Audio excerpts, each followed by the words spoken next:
You're probably feeling like, yay, I got cancer. Now all my needs are met.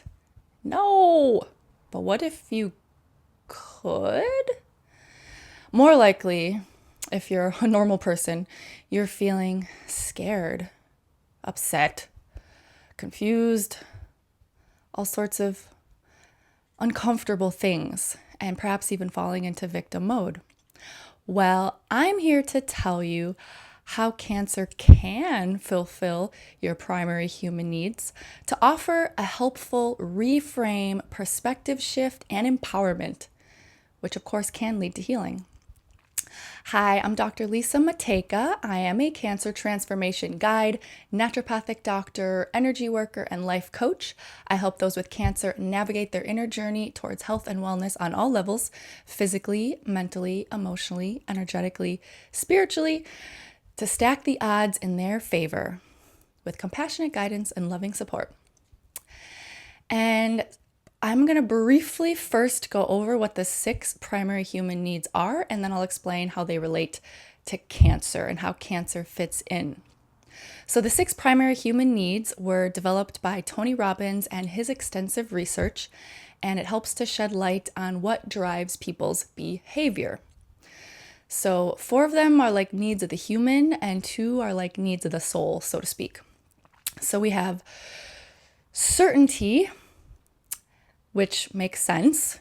We have a need to feel safe and secure. Oh, I should mention, these 6 primary human needs, they are present in all of us. We all have them to varying degrees in different proportions. Some are on the top of the list for others. Those same ones are on the bottom list for others. It's just a matter of, it's the top ones that drive our behavior, but we all have them to different degrees. So certainty, of course, the need to feel safe and secure in life. That makes sense. Uncertainty, funny enough, is another one. And this means like a need for variety, some sort of spontaneity. Most people are not happy having a Groundhog Day scenario, predictability day after day after day. And then there's significance. Significance, the need to feel significant. As much as we might not like to admit it, we do all have an ego, and there is some level of us that needs to feel seen, needs to feel special, significant. And then there's love and connection. This makes sense. We are social beings after all. That got as far as we did evolutionarily with cooperating. And yes, to some degree, we have a need to have bonds with other human beings, love and connection.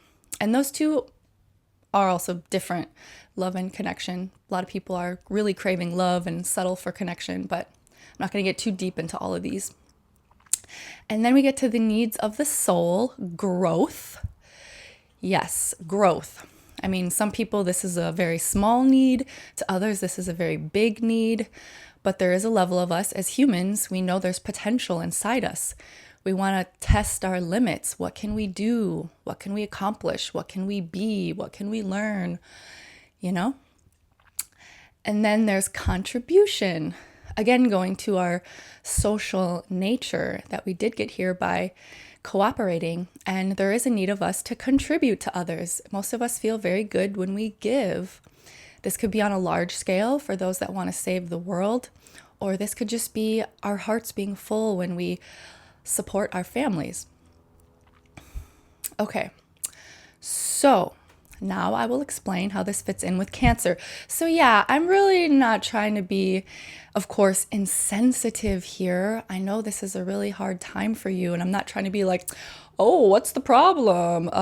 This cancer is satisfying your needs. Isn't that great? Of course not. Of course not. But what I am trying to do is to explain why you might be feeling so bad for the needs that aren't being met. And then a big part of my intention is to explain how strangely cancer does satisfy many of the human needs. And the more we can focus on that, focus on the good, the more we can heal.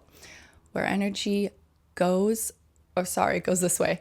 Where focus goes, energy flows. So, the more This works in every area of life. The more we focus on bad, we get more bad. The more we focus on good, we get more good. So that's all. This can just be very helpful. And yeah, the more we know about all this, the knowledge of these human needs and how cancer plays a role, we can take some of its power away and focus on the good it can do. As weird as that is to say, I mean, if you have read a lot of cancer survivor stories, they really are grateful for the experience. So, okay, so we get to certainty. This is the one need that cancer does not fulfill. Cancer does not fulfill the need for certainty, quite the opposite. That's why this is such a hard time for a lot of people, the unknown. But another thing Tony Robbins said is the quality of a person's life is in direct proportion to the amount of uncertainty they can comfortably handle. So it can be really good to embrace the unknown. That's where all possibilities and potential lie. And to develop the internal certainty, that's where a lot of cancer patients who do have spontaneous remissions and heal, is they develop the internal certainty. I'm going to get on the other side of this no matter what. I'm going to get on the other side of this healed. And yeah, those people fare better. So I guess I already touched on uncertainty. It definitely meets the need. Cancer definitely meets the need, if you will, for uncertainty. Now, this doesn't feel good, does it? But again, this gives us an opportunity to learn to live in the space of a question, to face the void, face the unknown, face the fears, and develop that internal sense of certainty, no matter what goes on in the outside world or our bodies. And yeah, I guess there's more I could say about that, but I think you get the idea. All the possibilities and potential lie in uncertainty. Well, you might be thinking, all that lies for me, hopefully, is the chance to get back to where I was, healed.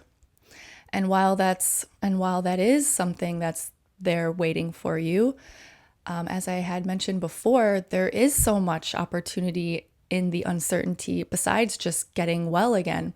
People who come out the other side of cancer healed, they've learned so much. They're totally different people. They've had so much growth, and it has really changed them. So there is exciting things in that unknown, uncertain space. Okay, but we'll talk about that in a little bit. Let's get to significance. Cancer sure does satisfy the need for significance, though, doesn't it? I mean, it does in a way make you special. It certainly sheds more awareness on you to others in your community, in your family. They're definitely like paying attention to you now. There's a spotlight on you, if you will. So it's not a bad thing. It's not a bad thing. Receive that attention, receive that love and support. And then we have, segueing to, love and connection. Cancer satisfies that need in a way, doesn't it? I mean, think about it. Cancer really puts things in perspective. Suddenly, family drama doesn't seem so important anymore. Bygones are bygones. The bonds are strengthened. Forgiveness comes more easily as people realize how precious those loved ones in our lives are. So it's a great opportunity to strengthen the love and connection between those in your life. And if you do have more of a toxic family, this may be a time to strengthen the love and connection with yourself and assert those boundaries. You can give yourself a supportive space. Although likely the ones that are non-toxic and supportive in your life, you do get to enjoy the enhanced love and connection flowing to you in that way. So there is that. And then we get to growth. I would say this is the biggest one. This is like the most obvious one in my opinion. Cancer allows for so much growth. It fulfills the need for growth for sure. You might not be feeling this yet if you're early on in your journey, but pay attention to everything you're going through, the lessons you're learning. It's very, very common, very common. Again, just read the stories of cancer survivors. I see this in my experience all the time. People have so much growth with their cancer experience because, again, it shakes things up. It totally shakes things up. Sometimes, the foundation is crumbling beneath your feet. A time to rebuild. People have different insights, awarenesses, cognitions. They have a whole new perspective on things. They realize what's important. It's just that kind of a force. And people come out very changed with what they want to do in life or what their priorities are, that sort of thing. I mean, countless stories. I recommend looking some up. They could be very inspirational. And then we have contribution. Contribution. It fulfills that need in most people. You might be like, yeah, with all the treatments I have to do, I have no time and certainly no energy for doing any sort of contributing. And good. That's important. Honor yourself and give yourself that time and space to rest and heal. But also, it's incredibly common that after, because this part comes later, after the cancer journey, people very often are so renewed to give and serve and contribute. And a lot of times it's to other people going through cancer. So they share their experience. They might join cancer support groups as a survivor and help others, supporting others, emotionally, or sharing the treatments that worked for them or the best doctors or whatever with others so that they can help others on their journey. And sometimes it has nothing to do with helping other cancer patients. They, again, might just have had so much growth and perspective shifts that they realize they don't want to stay in their shitty job anymore, and they are going to follow their heart's passion and live their purpose and, serving, doing anything that is just helping in a different way. So yeah, again, I hope you found this helpful and hopefully not insensitive. I'm very sympathetic and empathetic to this journey that you are on. I have so much love for all of you, and I just hope it could provide a helpful reframe and perspective shift, because it is pretty crazy when you think about it. Cancer is fulfilling a lot of those top 6 primary human needs, and if we can just focus on that and focus on those good things that can come out of it. And of course, don't be in denial. Don't be in denial of your condition. Still get the treatment that you need and all of that. But focusing on the positive, it's always going to just bring and magnetize more positive to you. And it's going to help your healing journey. So hopefully that shed some awareness. But if you want even more helpful information, I have a free gift for you. In the description box of this video, there is a link. Click on it for an article I wrote entitled "The 10 Common Healing Factors Amongst Cancer Survivors Who Beat the Odds." So it's way more in depth than this. It's actually more based completely on decades of research of cancer patients who ended up having spontaneous remissions, and it was the 10 things that they had in common. So that is very helpful info. I would definitely love for you to get that. And with that being said, if you would like, don't forget to follow, subscribe, so you get notifications for more videos like this. And I hope you all have an amazing day, and I'm wishing you all the best with your journey.